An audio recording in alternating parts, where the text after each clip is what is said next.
Здравствуйте. На АвтоВАЗе все хорошо. Готова новая «Лада Искра». Допиливается «Лада Азимут». Изобретаются перспективные модели, например, универсал на базе удлиненной «Лада Аура», способный заменить катафалк в сельских районах. Неполная рабочая неделя укрепила коллектив. Снижение зарплат увеличило ценность рабочих мест. Возлаг на 3000 уголовников поднял престиж предприятия. Прекрасные экономические достижения. Завод избавили от налога на прибыль до 2028 года. В 2026 году прогнозируемая экономия для АвтоВАЗа по этой льготе составит 133 миллиона рублей. АвтоВАЗу официально разрешили работать без прибыли. Власти Самарской области опубликовали прогноз, согласно которому завод не получит прибыль по итогам 2025 года. Ее также не будет в 2026 году и в 2027. По словам в РИО заместителя главы Минпромторга Самарской области Сергея Тишина, АвтоВАЗ может стать прибыльным в 2028 году. Предприятие избавлено от налогов. Прибыль приносить не собирается, но продолжает работать, тем самым обещая переводить материалы и ресурсы в мусор. Готова проявить сдержанность, снизить производственный план, вместо 500 000 ненужных автомобилей «Лада» смастерить 400 000 ненужных автомобилей «Лада» и попробует реализовать себе в убыток. Закрывать бесперспективное убыточное предприятие никто не собирается. Ситуация разорения, увеличения потерь, роста задолженностей считается нормальной. Но если от работы завода нет толку и есть только ущерб, зачем он нужен? Чтобы служить достойной подставкой генеральному директору Максиму Соколову. Разорение экономики необходимо для приличного существования одного человека. Поэтому завод полагается поддерживать. АвтоВАЗ продолжит выпускать некомплект и неликвид, ездить по выставкам, красоваться на форумах, кормить директора и разорять страну. И на форуме «Российский промышленник» сытый и довольный Максим Соколов опять попросил у страны денег. Директор письменного стола АвтоВАЗа намерен, как он сам объяснил, привлечь внешнее финансирование для сохранения темпов реализации инвестиционной программы. Что за темпы? Куда инвестиции? Годовой план АвтоВАЗа постоянно уменьшается. Завод каждый день намерен собирать меньше обещанного. В нынешней экономике это удобно называется отрицательный рост, по поводу чего Максим Соколов сообщает: иначе завод не сможет сохранить темпы производства. А зачем их сохранять, если завод тонет?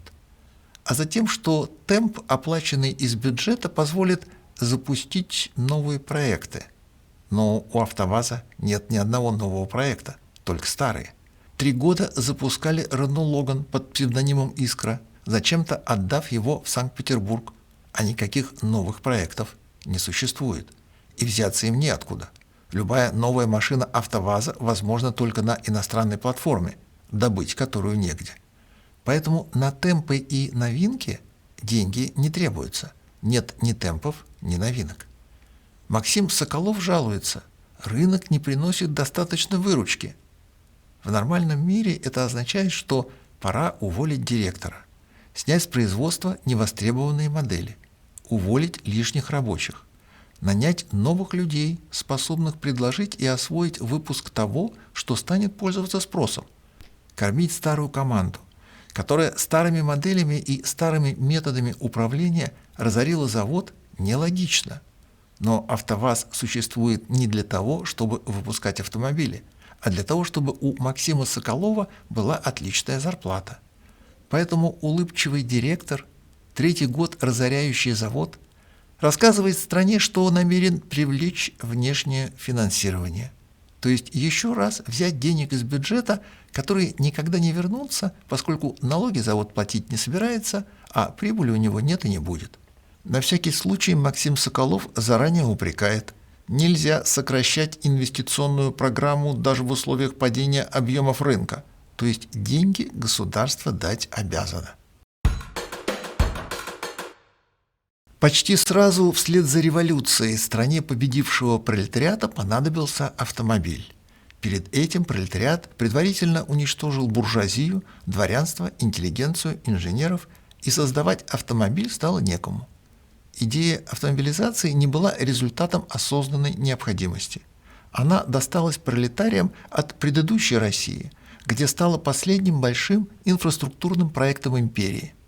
В Отечественную войну 1914 года империя въехала на конной тяге в сверкании блистательной кавалерии с пехотой, идущей в полный рост на пулеметы. Но у германцев увидели автомобили, принялись перенимать. В войну копирование неизбежно. Все вражеское кажется интересным, полезным, со временем лучшим. Тем более для русского, который не уверен в своем превосходстве и поэтому на Запад озирается довольно хищно. Российская императорская армия переняла от немцев военную форму, новый род войск, авиацию, оценила и позавидовала блиндированным и транспортным автомобилям и приступила к срочному их освоению. За время Второй Отечественной войны, она же Первая мировая, Россия бросилась поспешно разворачивать автомобильную отрасль, создавая заводы по всей стране. Производство Паккардов в Ростове-на-Дону на заводе «Аксай», выпуск английских Кросли в Ярославле на заводе Лебедева, сборку итальянских грузовиков Fiat 15Ter в Москве на заводе братьев Рябушинских, Мытищинский казенный завод военных самоходов, сборку автомобилей «Остин» в Петрограде. Купленные на войну в больших количествах американские грузовики «Уайт» получили в России заводы по выпуску запчастей широкого спектра. Главное военно-техническое управление в перечень важнейших запасных частей, подлежащих к изготовлению на трехтонные грузовые «Уайты», внесло подлежащие к изготовлению блоки цилиндров, поршни, клапаны, шатуны, коленчатые валы, поршневые кольца, распределительные шестерни. С мечтами об автомобильной промышленности Российская империя умерла, передав идею по наследству большевикам. Новые хозяева страны готовились к следующей войне, но считали важнейшим родом войск кавалерию. На танки смотрели с подозрением, верили в авиацию, про грузовики ничего не поняли. Поскольку сами делать автомобили пролетарии не в состоянии. На подмогу позвали американский империализм. Генри Форд охотно согласился на проект стоимостью в $33 миллиона и поставил в СССР 3 завода, 2 автомобильных и 1 тракторный.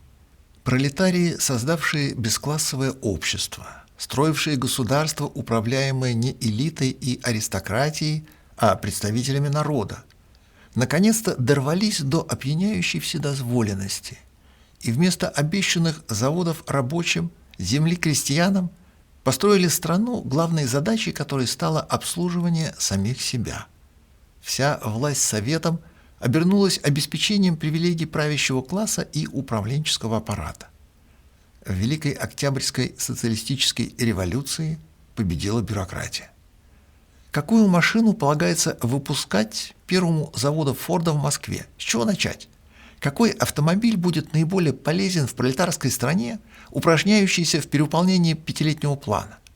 По контракту сборку советских автомобилей из американских машинокомплектов первым начинал столичный завод «КИМ». Горьковский автомобильный завод в это время еще только строился, и его модельные приоритеты были вторичны. Первым советским «Фордом» стала модель А – легковой автомобиль для начальника. Советской номенклатуре не терпелось получить наиболее нужную и важную машину для страны, то есть для себя. Поэтому завод «КИМ» в Москве принялся выпускать не грузовики, а легковые автомобили.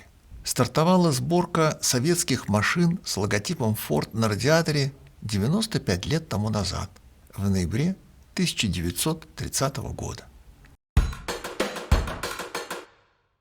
Какой китаец не мечтает стать англичанином, настоящим, с паспортом, овсянкой, камином, 5 o'clock? Ведь англичанство завидно. В затоваренной бочкатаре Василия Аксенова про это подробно. Как и каких высот полагается достигать, чтобы внутри отпустило. Но китайцы, как самые древние из цивилизованных, на англичан смотрят не только с завистью, иногда еще и с превосходством. Ведь они и так все знают и понимают лучше англичан. И омегу носить в состоянии без подсказок, и галстук завязывать научились, и ложкой вместо палочек пользоваться давно умеют. К тому же Китай копирует все вокруг, поэтому можно англичанином и не становиться, достаточно скопировать и получить почти лорда за рулем почти Роллс-Ройса в обнимку с почти королевой во дворе почти Букингемского дворца. Но английские бренды предлагают свой вариант – покупку чего-нибудь вполне английского, желательно автомобиля. Предлагая китайцам достоверное англичанство, в 2018 году Range Rover снял специально для Китая грандиозный рекламный ролик с привычным для человечества размахом. Ведь до сих пор не забылась реклама 1986 года, где красный Land Rover Defender на лебедке взбирается на дамбу. Короткий Defender 90-й серии убедительно двигается по крутой стене, красиво достигает цели, степенно, чисто по-английски, едет по вершине конструкции. И вот 7 лет тому назад англичане сняли сопоставимо грандиозную рекламу на Range Rover Sport. Поднялись на гору Тяньаньмэнь по древней и нескончаемой небесной лестнице, ведущей к храму. Протяженность лестницы 300 метров, уклон 45 градусов, 999 ступеней шириной 30 сантиметров. Ходить по лестнице трудно, ездить невозможно. Для автомобиля зацеп почти минимальный, площадь контакта критически недостаточная. К тому же паломники, до тех пор, пока французы не построили для них канатную дорогу, потратили несколько веков на идеальную полировку каменных ступеней своими ногами.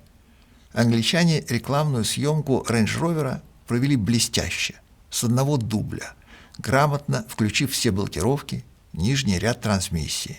Талантом машины помог раскрыться опытнейший профессионал за рулем максимально китайского вида.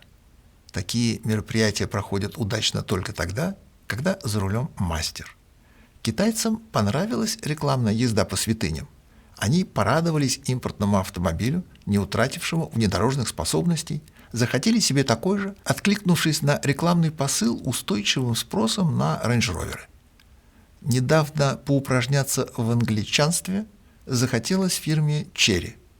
Посмотрев на себя в зеркало, примерив котелок, зажав зубами трубку, помахав тростью, в Chery решили, что степень сходства с Англией убедительная. Самое время самостоятельно влезть на гору Тяньаньмэнь, подделав английскую рекламу.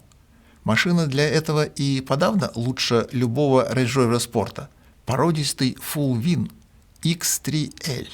У него тоже есть 4 колеса, есть руль, кожаный салон, красивые кнопочки, 2 электромотора, 1 бензогенератор и справка, что он автомобиль. Почти Range Rover, только лучше и англичанистей. На гору Chery полезла на прошлой неделе. Поскольку подразумевалась парадная съемка рекламы, поставили вполне настоящие камеры, привезли почти настоящего режиссера, за руль посадили почти настоящего водителя. Почти настоящий почти автомобиль почти проехал по скользким ступеням почти половину дистанции и почти достиг цели, но поскользнулся. Full Win потерял сцепление с покрытием, завилял, покатился вниз, проехал задом наперед весь пролет и остановился, только свалив многовековое ограждение, понеся потери и учинив ущерб культурному наследию. После разрушения каменных перил Full Win попытался сделать вид, что ничего не произошло, ему все еще надо на гору, но вперед поехать уже не получилось. Немного поковырявшись, Full Win со вздохом замер. Китайская игра в англичан завершилась. Чтобы изящно по-английски взгромоздиться на гору, требуются англичане. Подделка почти справилась, почти смогла, почти англичанин, но оригинал по-прежнему лучше. Расшаркиваясь в извинениях, обещая все починить, прислав бригаду настоящих китайских рабочих с настоящими китайскими лопатами, фирма Chery объяснила, что их машина зацепилась за страховочный трос, и если бы не английская приверженность к безопасности, то все бы получилось. В следующий раз Chery будет копировать только сам английский ролик, без английских подробностей со страховкой. Теперь китайцы точно знают, как достичь полагающегося англичанства. Рядом не должно быть ничего английского. Вайоминг – земля благодатная, здесь можно жить и нормально ездить на своей машине, поскольку он входит в список из 14 штатов, где техосмотр не нужен. Официальное прозвище – штат равноправия. Купил автомобиль, поехал дразнить соседей из Айдахо, Колорадо и Юты, где техосмотр обязателен и равноправие выглядит иначе. Но агентство по охране окружающей среды, федеральное, свирепствует повсеместно даже там, где жизнь налажена, техосмотра не существует, включая благодатные 14 штатов. Поэтому техосмотра нет, а надзор, репрессии, правоприменительная практика есть. Пожилой Трой Лейк, ему 65 лет, держит мастерскую «Элит Дизель» близ Шайена по ремонту и обслуживанию двигателей. Он отличный механик, любит капиталить убитые моторы, знает толк в топливной аппаратуре, умеет продлевать жизнь двигателя. В 2018 году на его мастерскую был совершен налет карателями Агентства по охране окружающей среды. Агенты пришли по доносу, узнав, что Трой Лейк совершает преступление. Он модифицирует двигатели, удаляет сажевые фильтры, избавляет от мочевины, возвращает моторы в правильное состояние. На дизелях Троя Лейка можно вновь ездить. Материалы дела насчитывают более 300 преступных эпизодов. Трой Лейк умышленно, осознанно, на протяжении долгих лет совершал преступления против Греты Тунберг, чистого воздуха, планеты Земля, Агентства по охране окружающей среды. Трой Лейк совершил преступления по заказу клиентов, в число которых входили государственные учреждения штата, частные лица, автопарки предприятий, включая гараж школьных автобусов. Чтобы дети вовремя попадали на занятия и также своевременно возвращались домой, Трой Лейк совершил преступление и в сговоре с директором и администрацией учебного заведения удалил сажевые фильтры у машин школьного автопарка. Поймав и обезвредив преступника, передав материалы уголовного дела в суд, агентство по охране окружающей среды добилось справедливого наказания. После 6 лет судебного процесса Трой Лейк был признан виновным и приговорен к 1 году тюремного заключения, штрафу в $52 тысячи, поражению в гражданских правах в виде лишения голоса на выборах, запрета на административные и государственные должности и лишения права на владение оружием, чтоб неповадно было удалять сажевые фильтры. Но тут президентом стал Дональд Трамп. Америка начала меняться. Трамп ненавидит агентство по охране окружающей среды, экологическую повестку считает обманом и мошенничеством, борьбу за чистый воздух абсурдом. Директора агентства по охране окружающей среды он уволил сразу. Тяготея к большим цифрам и громким событиям, Трамп сформировал черный список из 1000 работников агентства, выдав им предупреждение об увольнении, после чего принялся законодательно уничтожать последствия их работы по всей Америке. Троя Лейка президент помиловал. Заниматься его досье Трамп поручил сенатору Синтии Ламенс. Решив вопрос, она лично сообщила Трою Лейку о том, что он свободен, добавив, что шокирована действиями агентства и не понимая, с какой стати его было необходимо судить, считая действия суда чрезмерными. Пожилой Трой Лейк сообщил: «Я думал, что умру преступником. Теперь я наконец-то снова чувствую себя свободным». Разгром агентства по охране окружающей среды продолжается. Уголовные дела, аналогичные делу Троя Лейка, пересматриваются по всей стране, наказания и штрафы отменяются, что открывает возможность ответных действий и позволяет возбуждать дела против агентов, отправляя их за решетку в принудительном порядке, выдавая вместе с тюремной робой и комплектом белья обязательный портрет Греты Тунберг. Когда для функционирования школьного автобуса необходимо нарушать законы и переделывать моторы, проблема заключается в самих законах. Поэтому помимо наказания агентства и его работников, перед Америкой стоит более важная проблема с нелепыми экологическими нормами. Африка показала, что полноценный автомобиль ей не требуется. Достаточно, чтобы ехал. Завелся, вздохнул и отправился в путь. Кадры изможденных грузовиков, продолжающих жить после смерти, ползущих по местному колориту, перестали удивлять и лишь раздражают требованием техосмотра. В мире бледнолицых нельзя с трещиной на лобовом. По Африке можно на раме с мотором. У нас лицемерие и цивилизация.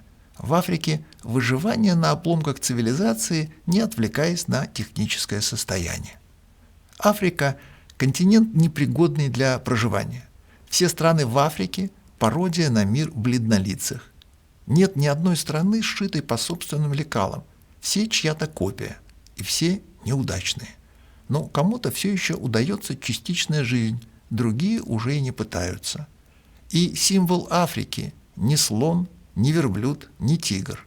Символ Африки – ползущий из последних сил убитый автомобиль чужой цивилизации. Toyota в нищете не только разбирается, но и умеет зарабатывать. Внимательно приглядывая за бедняками, фирма делает то, что умеет лучше всего – создает автомобили. В Африке на ленд-крузерах к беднякам приезжают экскурсии и гуманитарная помощь. На обломках тех же ленд-крузеров потом ездят местные, купив одну машину на всю жизнь, донашивая ее до дыр. Но помимо особой прочности, Toyota с недавних пор стала для нищих создавать специальные модели. С 2023 года Toyota выпускает модель Hilux Champ, самый примитивный пикап в мире, который только удалось смастерить методом максимального удешевления. Что не означает, будто он плохой. Это отличный автомобиль, современный, технологичный, удобный, полезный, качественный, выносливый. Toyota экономила, но не в ущерб клиенту и репутации. Простая конструкция на раме с задним приводом, но с надеждой, что клиент разбогатеет. Кондиционер, электростеклоподъемники, 3 двигателя на выбор и даже коробка-автомат. Hilux Champ всегда бортовой, всегда грузовик, всегда из Таиланда, всегда только для работы. Выпустив Hilux Champ, Toyota получила устойчивый спрос на машину, потом возникли фанаты, прибежавшие любить, обожать, поклоняться, хотя к подобной реакции Toyota готова всегда. Неожиданностью стало редкое фанатское заболевание, создавшее самостоятельный вид гоночных автомобилей для кольцевых состязаний. На чампах стали гоняться, превратив в болид. Но одно дело Таиланд и другое дело беспросветная, нищая, всегда голодная Африка. Голодающие дети Африки не наелись ни разу, став мемом поколений. За голодных детей Африки переживали наши дедушки и бабушки на партсобраниях, за них на субботниках давали норму сверхплана наши родители, их светлое будущее было темой политинформации у нас в школах. Но только Toyota специально для нищей Африки создала специальный автомобиль IMV Origin. Это 4 колеса, кусок кабины, руль, гамак вместо сидения. Машина явно незавершенная, заготовка, доделывать которую каждый будет самостоятельно или не будет и поедет так, поскольку все вокруг точно такие же, с куском кабины на раме, останками кузова, широкими возможностями. Но все вокруг покойники, а эта Toyota не просто живая, но и новенькая, с иголочки, сразу сделанная без единой лишней детали. Автомобиль, у которого изначально нечему отваливаться. Все, что в Африке ломается, отгнивает, теряется, здесь уже утрачено. Снято инженерами еще на стадии проектирования, удалено до конвейера. Бледнолицый Лэнс Скотт из европейской дизайн-студии Toyota во Франции, пытаясь быть тактичным, говорит: IMV Origin создан как инструмент, дающий пользователям силу. Его можно собрать на месте с помощью простых инструментов и адаптировать под собственные задачи. Генеральный директор Toyota Цунихару Сато дал понять, что компания намеренно оставила изделие незавершенным, благодаря чему в Африке оно может из тыквы превратиться в карету. Toyota IMV Origin – самое полезное, что придумал цивилизованный мир для убогих, бесперспективных африканцев, не способных наладить собственную жизнь, всем континентам, живущих чужими нормами, правилами, привычками, лучшая из которых – привычка к автомобилю.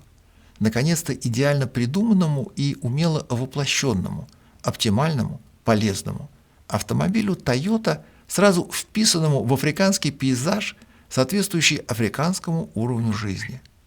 Самое главное – этот кусок автомобиля полноприводный. Самая большая опасность в автомобиле – пассажиры. Жена справа, дети сзади, друзья-подруги, теща в багажнике. Если б помалкивали и не дышали, имитируя дрова, было бы терпимо. Но ведь они говорят, обсуждают, рекомендуют, требуют. Самое взрывоопасное – советуют. Лучше ехать не здесь, а вот там. Я знаю, как быстрее. Ты неправильно повернул. Еще горел розовый, а ты уже остановился. И всем нужна другая температура. Надо включить кондиционер, надо выключить кондиционер, открыть окно, закрыть окно, включить печку, выключить печку. И всем нужна другая музыка, другой трек, другая радиостанция, громче, тише, вообще выключить. Почему едем в тишине? Редкие счастливцы, кто возит покойников, путешествует в одиночку, живет один, от такого человеческого шума избавлены, что непростительно.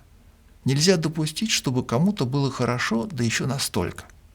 Автомобиль сам по себе свобода и счастье. Когда это счастье принадлежит одному, и только он решает, выбирая маршрут, скорость, температуру, музыку, требуется сценарий вторжения, чтобы, если и не уничтожить окончательно, то хотя бы испортить. Обнадеживают перспективы искусственного интеллекта. Те, кто прежде думал телевизором, охотно отдались чату GPT. Подкрадываясь к автомобилю, искусственный интеллект сможет все испортить так же старательно, как это делают сами люди. Серьезный шаг к разрушению обособленного счастья водителя сделал Google, интегрировав платформу искусственного интеллекта Gemini в навигационное приложение, добавив туда двунаправленное голосовое управление. Прежде навигатор с уконным голосом говорил, куда поворачивать. Теперь он поднялся на уровень живого пассажира и начинает общаться. Прежде навигатору можно было отключить голос, и он молча рисовал стрелки на дисплее. Теперь ему добавили функции с таким расчетом, чтобы не получилось выключить голосовой режим, нуждаясь в его ответах. Навигатор становится собеседником, пока сдержанным, минимально сующим нос в чужие дела. Разговорчивая версия Google Maps научилась обрабатывать сложные задачи и отвечать на многоэтапные вопросы. Например, найди недорогой ресторан с веганскими блюдами по моему маршруту и что там с парковкой. Это уже диалог. Маршрутизатор поднимается на уровень помощника по хозяйству. Традиционные сухие указания, такие как «поверните направо через 500 метров», будут заменены на подсказки с заметными ориентирами.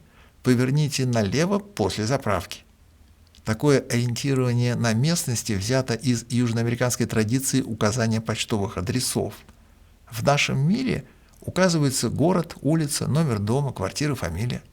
Во многих странах нет ни улиц, ни номеров домов, ни номеров квартир, поэтому почтовые адреса описательные, наглядные, в привязке к ориентиру.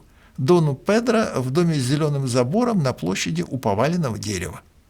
Расширяются возможности камеры слежения за хозяином. Функция называется «объектив», созданный с помощью Gemini.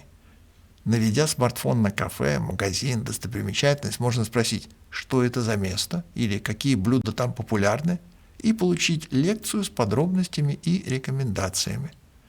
Навигация по ориентирам, упреждающее обновление дорожной ситуации, исследование местности с помощью камеры.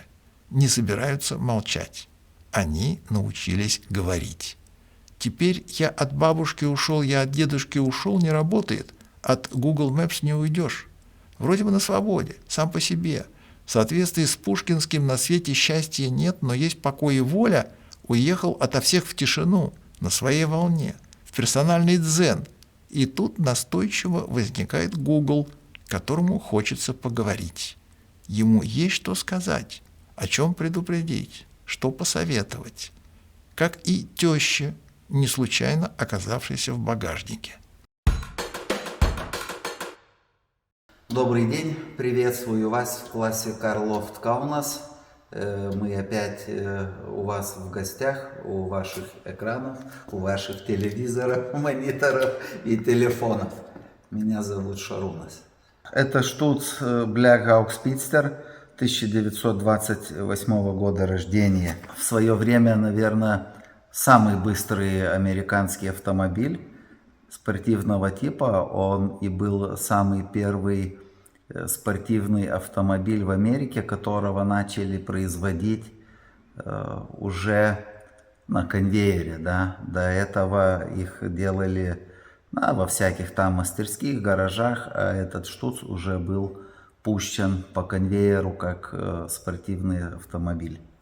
Он имеет 4,7 литра объем мотора, 8 цилиндров в ряду и 115 лошадиных сил. У него есть механическая коробка передач. Вообще, как марка, она появилась в 1911 году в Индианаполисе.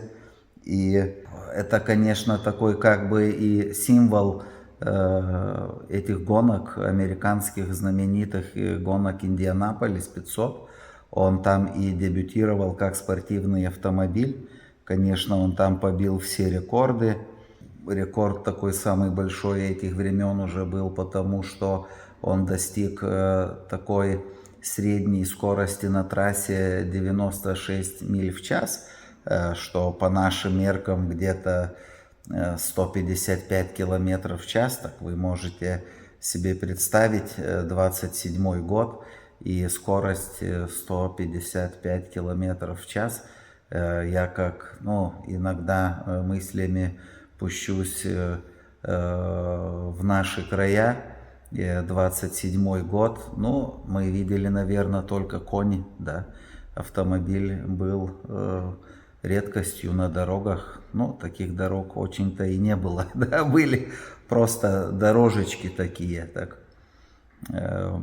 очень такой автомобиль, который в 28 году был привезен в Европу на гонки Ле-Мана. Это был самый первый американский автомобиль, который участвовал в таких великих гонках Европы. Это Ле-Ман был гонки такие, где могли участвовать только самые лучшие, самые быстрые, самые качественные автомобили. И он, конечно, там достиг тоже, я сказал бы, что у него были такие громкие достижения. Он даже занял 2 место, он даже сумел в сторонку подвинуть такие легендарные марки, как Jaguar, Rolls-Royce. Его постоянный был соперник на гонках Bentley, да. И этот автомобиль очень себя хорошо показал и рекомендовал даже в Европе. Несмотря на то, что он очень много ехал и на гонках Индианаполис, и в Мексике, и участвовал в ряде серий гонок AAA. В Америке была такая ассоциация, которая присматривала за всеми гонками. Сейчас это, наверное, уже мировая такая организация под названием FIA. В Америке было AAA. Так он был, такой звездой. И очень жаль, что в 1935 году, конечно, это была Великая депрессия в Америке. Штуц вообще как марка, и особенно эта марка Black Hawk Speedster, это реально бриллиант эпохи Art-Deco, потому что вот когда смотрим на него, мы видим вот все эти элегантные линии, это количество хрома, это вот совместно и хром, и металл, и цвета, и дерево, вот эти все элементы очень нереально между собой играют, и вот эта элегантность вот этого автомобиля и очень сильно передается вот этот арт-деко стиль, вот он такой и был, да, и даже его эмблема и его знак на радиаторе, это все вот такие, мы как бы видим и мелочи, но это все вплывает в одно такое большое.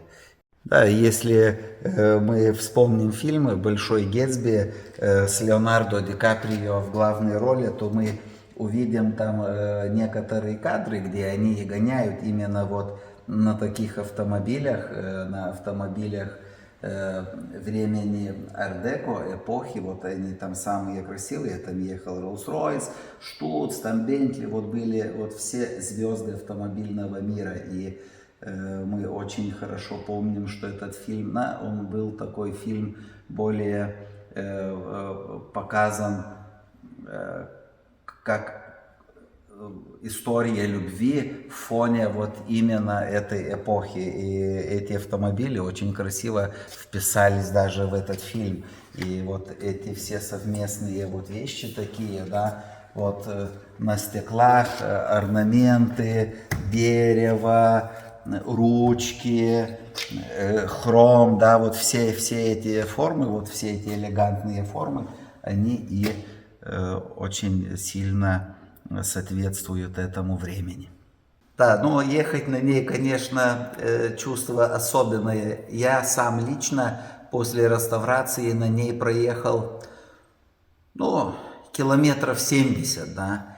И, конечно, когда скорость достигала грубо до 80, до 90, я уже себя ощущал как-то неловко, потому что, ну, мы, как бы там ни было, привыкли к современным автомобилям, а тут ветер дует. Ну, конечно, останавливается, акселерирует он довольно-таки хорошо, но несмотря на то, что, конечно, Штуц самый первый в Америке внедрил систему тормозную, где уже шли два контура, да, так тормоза у него довольно-таки хорошие, скорости переключаются тоже довольно-таки хорошо, я как и говорил, акселерирует тоже хорошо, но вот что мне чуть-чуть было неуютно, я как бы ростом и не очень-то большой, да, но места за рулем мне и не хватает, да, очень трудно,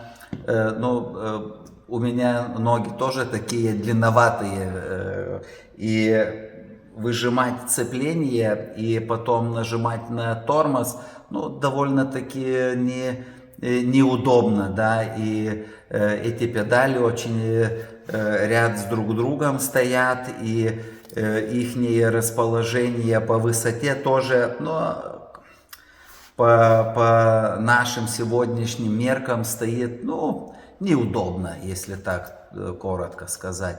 Но ехать, конечно, можно, я проехал, ощущения, еще повторюсь, очень хорошие, несмотря уже на то, что впечатление, когда ты едешь, ну и себе, конечно, интересно, но окружающим это, ну, все просто останавливаются, рты открываются, и люди не понимают, вот как еще на таких автомобилях можно ехать сегодня на улице, как совсем современный автомобиль, ты едешь себе и никаких проблем.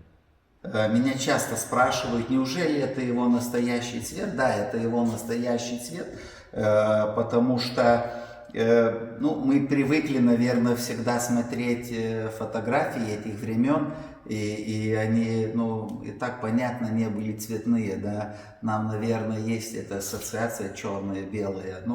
Это, конечно, не Форд. Форд экономил на все. Штуц делал машины и автомобили исключительно высокой прабы и дорогие автомобили. Они были ориентированы на совсем другой социальный слой. Да? Это был автомобиль, которого изготавливали исключительно для богатого покупателя. И они играли и на цветах, и хром, и деревянная отделка, настоящая кожа, и очень много таких маленьких незаметных деталей, но они были очень дорогие. Вопросы-ответы. Дмитрий Мартюк. С колодками они молодые еще. Году в 82-83, не помню точно. На ЗЛК поставщик не привез передние тормозные колодки в срок, а конвейер-то не остановить. И вот в столярном цеху срочно начали изготавливать деревянные тормозные колодки, чтобы автомобили могли сходить с конвейера. Все площадки на новой территории были заставлены москвичами пару месяцев, пока завод не получил долгожданные колодки и не поменял деревянные на настоящие. Но на заводе это называлось технологические колодки. Тогда же москвичи выезжали с конвейера еще и с технологическими рулями, технологическими сиденьями на технологических колесах. Дмитро. Гараж выходит далеко за границы и рамки простого места для парковки. Он описывает многообразие функций и значений, которые имеют место в жизни человека. Это что-то среднее между садовым участком и дачей. Был бы у меня такой гараж, я, может быть, и не женился никогда. Вадим Анет.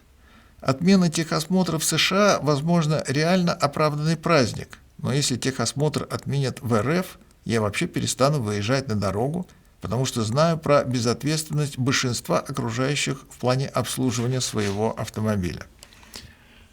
Как вам удалось не заметить, что техосмотр в России отменили? Тот самый, который вы всегда покупали. Если вы собираетесь сдержать слово, то с сегодняшнего дня вы должны ходить пешком. На сегодня все. До свидания.